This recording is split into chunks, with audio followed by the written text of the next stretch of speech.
அண்மைச் செய்தி. ஈரான் கட்டுப்பாட்டில் உள்ள ஹார்முஸ் நீரிணை மூடப்பட்டுள்ளதாக ஈரான் புரட்சிகர காவல் படை அறிவிப்பு வெளியிட்டிருக்கிறது. இது பற்றிய விவரங்களை செய்தியாளர் ராஜகுமரன் விவரிக்க கேட்கலாம்.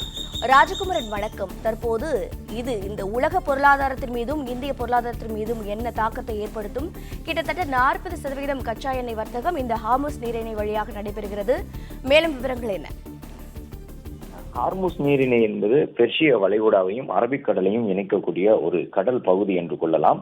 இதன் வழியாகத்தான் உலகத்தினுடைய மிகப்பெரிய அளவிலான கச்சா எண்ணெய் பரிமாற்றம் நடந்து கொண்டிருக்கின்றது.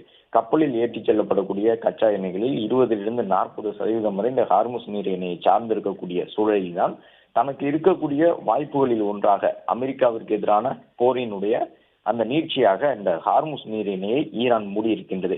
ஈரானை பொறுத்தவரை நேரடியாக இஸ்ரேலை தாக்கும், அதே போன்று வளைகுடா நாடுகளில் இருக்கக்கூடிய அமெரிக்க ராணுவ தளங்களை குறிவைத்து தாக்கும். அது மட்டுமல்லாமல் ப்ராக்ஸி யுத்தம் என்று சொல்லக்கூடிய விதமாக இஸ்ரேலை சுற்றி இருக்கக்கூடிய நாடுகளின் ஹமாஸ், ஹிஸ்புல்லா உள்ளிட்ட குழுவினர் மூலமாக இஸ்ரேலை குறிவைத்து தாக்கும். இது இல்லாமல் 4வதாக ஒரு வாய்ப்பு இருந்தது. அதுதான் இந்த ஹார்முஸ் நீரிணையை மூடுவது. இதன் காரணமாக உலக அளவில் மிகப்பெரிய பொருளாதார சமநிலையின்மை உருவாகக்கூடும். ஏனென்றால் கச்சா எண்ணெயினுடைய விலை உயர்வதற்கு இது ஒரு வகையில் வழிகோலும் என்று எதிர்பார்க்கப்படுகின்றது. ஈரான் கட்டுப்பாட்டில் இருக்கக்கூடிய அந்த ஹார்முஸ் நீரிணையில் தற்பொழுது பயணிக்கக்கூடிய எண்ணெய் டேங்கர் கப்பல்களை காட்டக்கூடிய வரைபடத்தை ஈரான் வெளியிட்டிருக்கின்றது.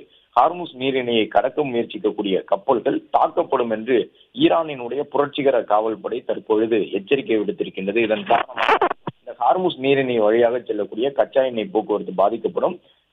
குறிப்பாக இந்தியாவிற்கு இது மிகப்பெரிய தாக்கத்தை ஏற்படுத்தும். நம்முடைய கச்சா எண்ணெய் தேவையிலே ஈராக், சவுதி அரேபியா, ஐக்கிய அரபு அமீரகத்தும், குவைத் உள்ளிட்ட பகுதிகளில் இருந்துதான் நிறைய கச்சா எண்ணெய் இறக்குமதி செய்கின்றோம். இப்பொழுது இந்த ஹார்முஸ் நீரிணை தாக்கப்படும் என்கின்ற எச்சரிக்கையை ஈரான் விடுத்திருப்பதன் காரணமாக இந்தியாவிலே பெட்ரோல் டீசல் விலை உயர்வதற்கான வாய்ப்பு இருக்கின்றது.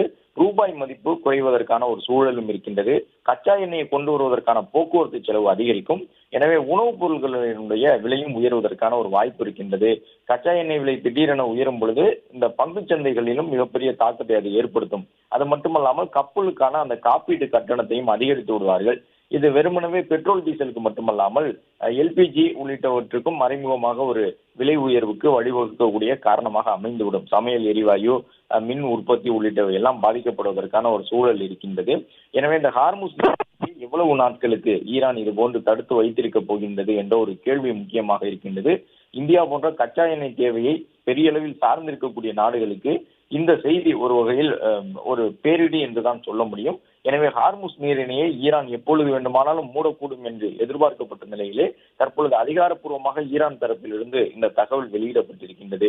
பெர்ஷியன் வளைகுடா மற்றும் அரபிக்கடலை இணைக்கக்கூடிய அந்த பகுதியிலே கப்பல் போக்குவரத்து இருக்கக்கூடாது என்று ஈரான் எச்சரித்திருக்கக்கூடிய நிலையில் அந்த பகுதி வழியாக வரக்கூடிய அனைத்து கப்பல்களும் மாற்று வழிகளில் வந்தால் அதற்கான போக்குவரத்து செலவும் அதிகரிக்கக்கூடும். எனவே இதற்கு அடுத்த கட்டமாக இஸ்ரேல், அமெரிக்கா உள்ளிட்ட நாடுகள் என்ன செய்ய போகின்றன, எண்ணெய் மற்றும் எரிவாயு உற்பத்தியாளர் கூட்டமைப்பு நாடுகள் என்ன நிலைப்பாடு எடுக்கப் போகின்றன, வளைகுடா நாடுகள் தங்களுடைய கருத்து என்னவாக இருக்கின்றது என்பதையும் வெளிப்படுத்த இருக்கின்றன. எனவே இந்த ஹார்முஸ் நீரிணையை மூடியிருப்பது ஒரு வகையில் இந்தியாவிற்கும் மிகப்பெரிய பொருளாதார ரீதியிலான பாதிப்பை ஏற்படுத்தும் செய்தியாக இருக்கும். அதே நேரம் ஈரான் இது முதல் முறையல்ல, எப்பொழுதெல்லாம் அமெரிக்காவிடமிருந்து இஸ்ரேலிடமிருந்து அந்த நாடு தாக்குதலை எதிர்கொள்கின்றதோ அப்பொழுதெல்லாம் அந்த உலக நாடுகளை தங்களுடைய வழிக்கு கொண்டு வருவதற்காக ஈரான் கையாளக்கூடிய ஒரு வழக்கமான நடைமுறை தான் இந்த ஹார்முஸ் நீரிணையை வைத்து அரசியல் செய்வது. அந்த அடிப்படையில் தான் ஈரான் இப்பொழுது அதை கையில் எடுத்திருக்கின்றது. எண்ணெய் டேங்கர் கப்பல்களுக்கு எச்சரிக்கை பிறப்பிக்கப்பட்டிருக்கின்றது. ஏதேனும் ஒரு எண்ணெய் டேங்கர் கப்பல் தாக்கப்பட்டால் அது இன்னும் ஒரு மோசமான விளைவை ஏற்படுத்திவிடும். ஏற்கனவே அமெரிக்கா அடுத்த ஒரு மாத அளவிலான தாக்குதலுக்கு திட்டமிட்டிருப்பதாக சொல்லி இருக்கின்றது. ஈரானை குறிவைத்து தொடர்ச்சியாக வலிமையான துல்லிய தாக்குதலை மேலும் நடத்துவோம் என்கின்ற கருத்தை அமெரிக்கா சொல்லி இருக்கின்றது. எனவே அமெரிக்காவினுடைய ஏவுகணைகள் தங்களுடைய நிலப்பரப்பை குறிவைத்து தாக்கும் பொழுது தங்கள் வசம் இருக்கக்கூடிய இந்த ஹார்முஸ் நீரிணையில் போக்குவரத்து தடை செய்வதன் மூலமாக தங்களுக்கு தேவையான ராணுவ காரியங்களை சாதித்துக் கொள்வதற்கு ஈரான் மீண்டும் ஒரு முயற்சியில் இறங்கியிருக்கின்றது. பிளே ஸ்டோர் மற்றும் ஆப் ஸ்டோரில் இருந்து பாலிமர் செயலியை QR கோடு மூலம் பதிவிறக்கம் செய்யுங்கள். செய்திகளை உடனுக்குடன் பெறுங்கள்.